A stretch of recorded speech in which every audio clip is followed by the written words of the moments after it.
안녕하세요. 버트 발표 맡은 AI 빅데이터 경영학과 배지환입니다. 처음에 인트로덕션이랑 그다음에 이제 버트가 어떤 모델인지 그리고 실험 결과랑 결론으로 발표하겠습니다. 저희 저번 주에 봤었던 그 엘모 내용도 좀 많이 나와서 그때 들었었던 것 좀 기억하시면서 들으시면 좀 더 이해하시는 데 편할 것 같아요.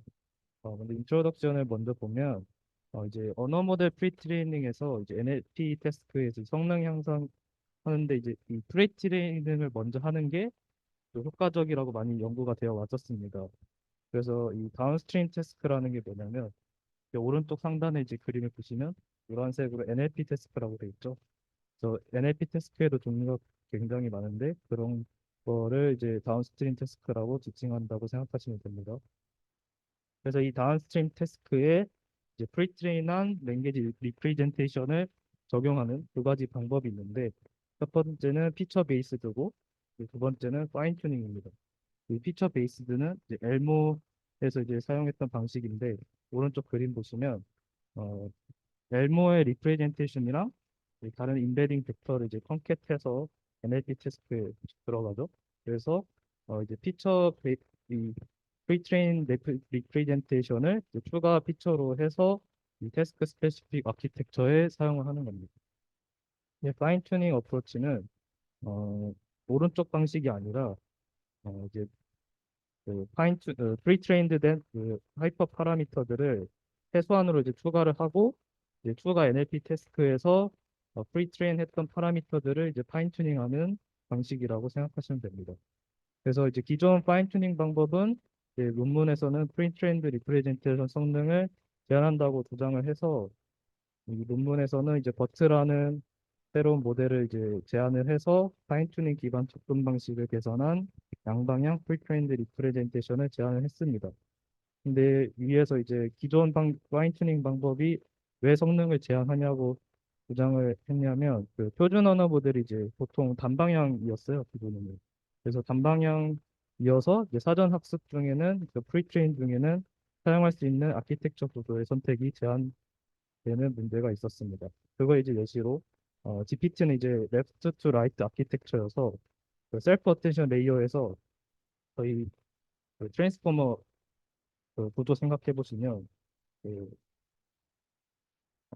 그 특정 토큰 이후의 값들은 입력을 못 받고 이전 값들만을 이전 토큰들만을 이제 가지고 셀프 어텐션 레이어가 돌아가기 때문에 이러한 제한이 있다고 주장한 겁니다. 네, 다음 버트입니다. 버트는 이제 크게 두 가지 스텝으로 나뉘는데 첫 번째는 프리트레이닝이고 두 번째는 이렇게 프리트레이닝 한 파라미터를 가지고 그 위쪽에 보시면 다운스트림 태스크 제가 빨간 박스 표시를 해놨죠. 그렇게 NLP 태스크에 추가 레이어를 더해서 파인 튜닝하는 두 가지 스텝으로 구성되어 있습니다. 먼저 프리트레이닝에서는 여기서 이제 언라벨드 데이터로 초기 파라미터를 설정을 하는데 그 라벨링 되지 않은 데이터로 넣었기 때문에 지도 학습이 아닌 것을 알 수 있고요. 그리고 동일한 프리트레인드 파라미터를 서로 다른 그 다운스트림 테스트의 초기 값으로 사용을 한다는 특징이 있고 이 프리트레이닝에서는 두 가지 테스트가 있습니다. 그 MLM 즉 마스크드 랭귀지 모델 테스트랑 그다음에 Next Sentence Prediction NSP 두 가지 테스트가 있는데 이 두 가지 테스트가 프리트레이닝 과정에서 진행이 됩니다. 그리고 파인 튜닝은 다운스트림 태스크에서 이제 라벨링된 데이터로 미세 조정하는, 튜닝하는 과정입니다. 이제 모델 아키텍처입니다. 그 GPT는 이 트랜스포머에서 디코더 구조를 사용을 했는데, 버트는 오른쪽에 이제 빨간 박스 쳐놓은 것처럼 인코더 구조를 사용을 합니다. 그리고 여기 파라미터 세 개가 있어요.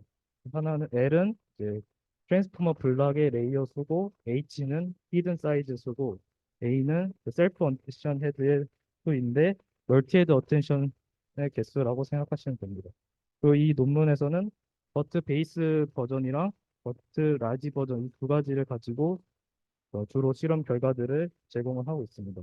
이 버트 베이스 같은 경우에는 L은 12, H는 768, A는 12로 했는데 이때의 토탈 파라미터 수가 110 밀리언인데 이 버트 베이스랑 GPT랑 유사한 파라미터를 가지고 있어서 버트 베이스랑 GPT-1이랑 비교 대상이라고 생각하시면 될 것 같습니다. 그 다음에는 이제 버트에 들어가는 인풋과 아웃풋의 리프레젠테이션입니다. 이 아까 앞에서 봤었던 이제 다양한 다운스트림 태스크에서도 쓰일 수 있으려면은 인풋 리프레젠테이션이 유연해야 될 필요가 있습니다. 그래서 보통은 이제 하나의 문장만 들어가거나 하는데 이 하나의 문장만 들어가면 쓸 수 있는 태스크가 한정적이겠죠. 그래서 하나의 문장뿐만 아니라 문장의 쌍 또는 하나의 문장, 다양한 인풋 리프레젠테이션을 구성을 해서 다양한 다운스트림 태스크에서도 사용할 수 있도록 했습니다. 아래쪽을 먼저 보시면 unlabeled 센텐스 A랑 B의 문장 쌍이 들어가고 그다음에 마스크드 센텐스 A랑 마스크드 센텐스 B가 들어가는데 여기서 마스크드라는 의미는 토큰 1부터 토큰 n까지 중에 일부 토큰이 마스킹 처리가 됐다는 의미입니다. 그리고 왼쪽에 CLS는 모든 시퀀스의 첫 번째 토큰임을 알려주는 토큰이고 중간에 SET 토큰은 센텐스 A랑 B 사이에 들어가서 센텐스를 구분해주는 토큰입니다. 이렇게 이제 분홍색 토큰들이 인풋 토큰이고 인풋 토큰이 중간에 파란색 버트 즉 트랜스포머 인코더 구조로 들어가서 인코더 레이어를 거쳐가지고 최종적으로 초록색 아웃풋 리프레젠테이션 토큰이 나오게 됩니다. 여기서 초록색 C 토큰을 보시면 이쪽에 NSP라고 써져 있잖아요. 아까 처음에 봤었던 Next Sentence Prediction 테스트에 쓰이는 토큰인데 분류 문제에서 사용하는 토큰이라고 생각하시면 됩니다. 그래서 이 C 토큰에는 트랜스포머의 인코더 레이어를 거치면서 거친 모든 토큰들에 대한 임베딩 벡터 정보가 집약되어 있기 때문에 문맥 벡터라고도 불립니다. 그래서 저 C 토큰을 가지고 NSP 테스크에서 얘가 이진 분류 테스크라고 쉽게 생각하시면 됩니다. 그래서 얘가 1인지 0인지 C 토큰을 가지고 분류한다고 생각하시면 되고 오른쪽에 마스크 LM은 아까 앞에서 봤었던 NSP랑 같이 봤었던 MLM입니다. 그래서 밑에서 아까 센텐스 A랑 센텐스 B의 마스킹 해놓은 토큰의 단어를 예측하는 테스크라고 생각하시면 됩니다. 이 NSP랑 MLM은 뒤에서 자세히 살펴보겠습니다. 그러면 이 인풋 임베딩 벡터의 형태를 자세히 살펴보겠습니다. 아까 위에서 분홍색 토큰이 인풋 토큰이라고 했었죠. 보면은 이 인풋 임베딩 벡터는 토큰, 세그멘트, 포지션 이 세 가지의 임베딩 벡터를 합친 겁니다. 그래서 첫 번째 토큰 임베딩은 월드피스라는 토크나이저 알고리즘을 사용을 해서 임베딩 벡터를 만들었고, 그다음에 세그멘트 임베딩은 말 그대로 첫 번째 문장이랑 두 번째 문장을 모델에 구분해서 알려주기 위해서 합치는 임베딩 벡터입니다. 보시면 첫 번째 문장은 전부 EA, 즉 A 임베딩 벡터고 두 번째 문장은 EB 벡터가 더해지는 것을 보실 수 있습니다. 그다음에 마지막으로 포지션 임베딩은 저번에 배웠었던 트랜스포머랑 동일한 방식으로 만들어집니다. 그래서 이렇게 세 가지 임베딩 벡터를 합쳐서 인풋으로 들어가게 됩니다. 이제 MLM이랑 NSP 설명하겠습니다. MLM은 마스크드 랭귀지 모델인데 아까 말씀드렸던 것처럼 밑에 보시면 W1부터 W5까지가 있는데 그 중에 하나, 즉 W4를 마스킹을 했습니다. 근데 이 논문에서는 15%를 했을 때 최적의 비율이라고 했었고요. 그래서 전체 인풋 토큰 중에 15%를 마스크 토큰으로 변경하고 최종적으로 이를 예측하는 테스트입니다. 그림을 보시면 밑에 인풋 마스크가 들어가고 트랜스포머 인코더를 거쳐서 아웃풋 1, 2, 3, 4, 5가 나오고 그리고 이 위에 클래시피케이션 레이어가 나와요. 이 클래시피케이션 레이어가 다운스트림 태스크를 위해 추가된 레이어라고 생각하시면 됩니다. 분류 태스크인 거죠. 이 경우에는. 그래서 이 분류 태스크를 거쳐서 이 W4'이라는 예측된 단어가 나오게 됩니다.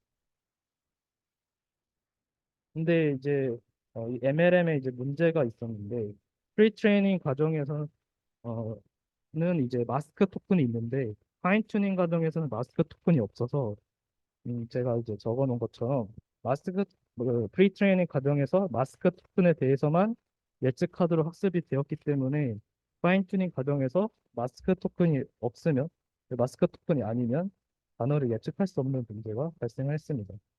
앞에 거 다시 들어가서 보시면 아웃풋 임베딩 벡터까지가 프리 트레이닝 과정이고 그 위쪽이 파인 튜닝 과정이라고 이해해 주시면 됩니다.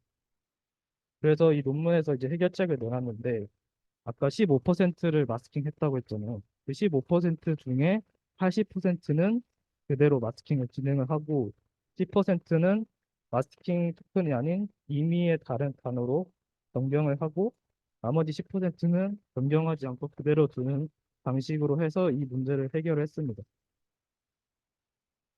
이렇게 하면 이제 프리 트레이닝 과정에서 어, 마스킹한 15%의 토큰이 전부 마스크 토큰이 아니기 때문에 마스크 토큰이 아니어도 파인 튜닝 과정에서 단어를 예측할 수 있겠죠. 그다음에 이제 NSP입니다. 말 그대로 다음 문장을 예측하는 테스트인데 두 개의 문장을 입력으로 받았을 때 두 번째 문장이 첫 번째 문장 다음에 오는 문장인지 예측하는 테스트입니다. 그러니까 두 번째 문장이 첫 번째 문장과 자연스럽게 이어지는 문장이냐 이런 걸 예측하는 테스트인데 어, 아까 앞에 봤었던 MLM은 단어에 초점을 뒀었던 테스트고 이 NSP는 입력값이 두 개의 문장이기 때문에 두 문장의 관계를 파악해야 하는 테스트입니다. 그래서 문장에 초점을 둔다는 차이가 있습니다. 그래서 이 Next Sentence Prediction의 학습 데이터를 구성하는 방법은 이 텍스트 컴포즈, 그 텍스트 말뭉치에서 문장의 쌍을 추출을 하고 추출한 문장쌍의 절반은 실제로 이어지는 정답 값인 is next 문장쌍이고 나머지 문장쌍 50%는 두 번째 문장을 정답값이 아닌 정답이 아닌 값, 즉 다른 의미의 문장으로 변경을 해서 데이터를 구성을 했습니다. 이렇게 이제 두 가지 어, MLM이랑 NSP 이 두 가지 태스크가 프리 트레이닝 과정에서 진행이 되고 이 프리 트레이닝 과정을 통해서 버튼은 앞에서 봤었던 MLM을 통해 단어에 대해 초점을 맞추고 그다음에 NSP를 통해 두 문장의 관계에 초점을 맞춰서 이렇게 프리 트레이닝을 해서 더욱 넓은 범위를 이해할 수 있는 언어 모델이라고 합니다. 다음은 파인 튜닝인데 파인 튜닝은 간단합니다.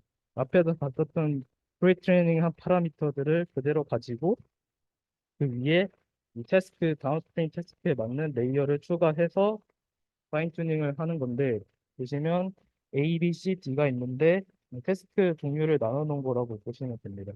A처럼 센텐스 쌍이 두 개가 들어가는 센텐스 페어 클래시피케이션 태스크도 있고 아니면 B나 B처럼 센텐스가 한 개만 들어가는 태스크도 있고 C처럼 question이랑 answering 태스크도 있고 이렇게 다양한 태스크에서도 잘 활용할 수 있다는 걸 보여줍니다. 그다음에 이제 실험 부분입니다. 이 글루는 자연어 처리 모델 성능을 이제 평가 비교 분석하기 위한 이제 데이터셋을 모아놓은 벤치마크인데 보시면 시스템의 MNLI부터 RTE까지가 각각의 태스크라고 생각하시면 됩니다. 그리고 그 각각의 태스크 밑에 숫자가 사용된 데이터 수, 뭐 단어 수라고 이해하시면 됩니다. 보시면 아까 버트 베이스랑 버트 라지를 설명을 드렸었는데 버트 라지의 경우 모든 테스트에서 가장 좋은 성능을 보였습니다.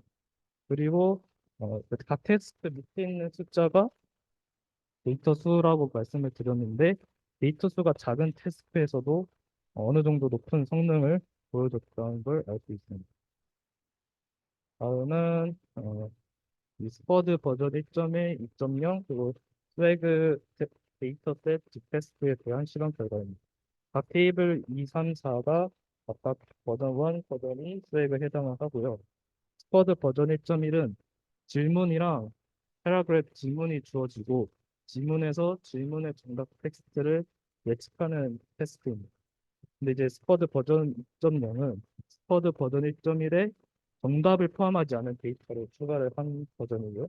그다음에 스웨그는 앞문장 다음에 자연스럽게 적절하게 이어진 문장을 주어진 4개 문장 중에서 찾는 태스크입니다.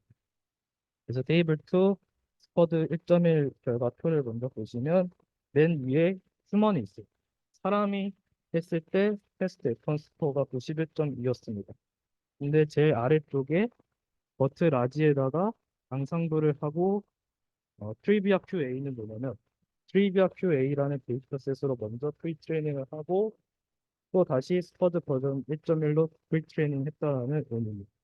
이렇게 했을 때 버트 라지 버전이 93.2로 사람보다 성능이 더 좋게 나왔습니다.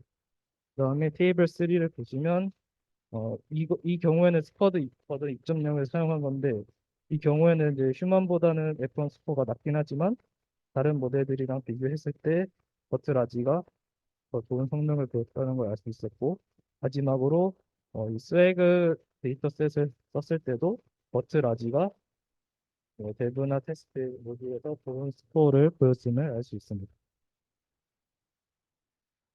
그 마지막으로 에벌레이션 스터디입니다. 여기서는 이제 추가로 이제 이것저것 이제 변경해가면서 실험을 해본 것들인데 첫 번째로 이 프리 트레이닝 테스트에 대한 효과를 보기 위해서 아까 프리 트레이닝에서 MLM이랑 MPS 두 개를 썼다 그랬죠. MPS가 아니라 NSP입니다. 이 NSP랑 MLM을 두 개를 썼다 그랬는데 이것들을 넣고 빼고 해보면서 성능을 비교해본 결과표입니다. 맨 처음은 버트 베이스 그대로고 그러니까 NSP랑 MLM 둘 다 쓴 경우이고 두 번째 노 NSP는 NSP를 사용하지 않았을 때고 세 번째는 NSP도 사용하지 않으면서 MLM 대신 LTR, 즉 Left to Right 방식을 적용했을 때 실험 결과입니다. 마지막은 LTR이랑 노 NSP 그 모델에 그 바이 LSTM 레이어를 추가한 경우입니다. 이렇게 봤을 때 버트 베이스가 어, 모든 경우에서 성능이 더 높게 나왔습니다. 그래서 이 MLM이랑 NSP를 쓰는 게 확실히 더 성능이 좋았다는 걸 알 수 있었고, 두 번째는 간단합니다. 그 모델 사이즈에 대한 효과를 말하는 건데, 제일 아래쪽이 어, 버트 라지고, 밑에서 세 번째가 버트 베이스인데, 보면 하이퍼 파라미터 LHA 세 개가 있죠. 이 세 개를 크기를 점점점 늘렸을 때 성능이 좋았다고 나왔습니다. 모델 사이즈를 키울수록 성능도 더 좋았다. 그렇게 이해하시면 되겠습니다. 그다음에 마지막으로 지금까지는 파인 튜닝 어프로치 리드 버트를 살펴봤었는데 이 피처 베이스드 어프로치 리드 버트도 실험을 한 결과입니다. 보시면 제 중간에 그어놓은 빨간색 선은 파인 튜닝 어프로치 방식의 버트 베이스 스코어고 아래쪽에서 두 번째 컨케 라스트 폴 히든이 피처 베이스드 어프로치 버트 베이스에서 가장 좋은 스코어를 나타낸 실험 결과입니다. 또 보면은 파인 튜닝 했을 때랑 피처 베이스드 했을 때랑 대부 F1 스코어가 0.3 차이가 나는데 피처 베이스드 어, 어프로치 방식으로 사용을 해도 파인 튜닝 어프로치 방식에 유사한 성능이 나온다는 걸 알 수가 있고 피처 베이스드 어프로치를 이제 사용을 하면 좋은 게 장점이 그거는 파인 튜닝 어프로치 방식은 프리 트레인드 된 파라미터를 가져다가 파인 튜닝 과정에서 계속 학습하면서 가중치를 갱신을 해야 된다는 문제가 있는데 피처 베이스드 어프로치는 고정된 파라미터를 쓰기 때문에 가중치 갱신하는 계산이 필요 없어서 계산량이 더 적다는 장점이 있습니다. 마지막으로 결론은 버트의 이 양반향 바이디렉셔널 트레이닝은 앞서 봤었던 다양한 NLP 테스트에서 뛰어난 성능을 보여줬고 기존의 엘모나 GPT 같은 유닛 디렉셔널 모델들, 즉 단반향 모델들의 한계를 극복을 했습니다. 그리고 버트의 MLM, NSP 이 두 가지 프리트레이닝 방법으로 모델을 다양한 테스트에 유연하게 적용을 할 수가 있었고 이 딥 바이 디렉셔널 문맥 표현이 NLP 테스트에서 중요하다는 것을 보여줬습니다. 그래서 딥 바이 디렉셔널 문맥 표현이라는 것이 어, 단어 한 문장이나 뭐 특정 단어들과의 관계만을 보는 게 아니라 문장 쌍을 넣어서 문장과 문장 사이의 관계를 봤기 때문에 더 넓은 범위로 이 인맥들을 표현할 수 있었다. 이렇게 이해하시면 될 것 같습니다. 제가 참고한 레퍼런스고 여기까지 발표 마치겠습니다. 감사합니다.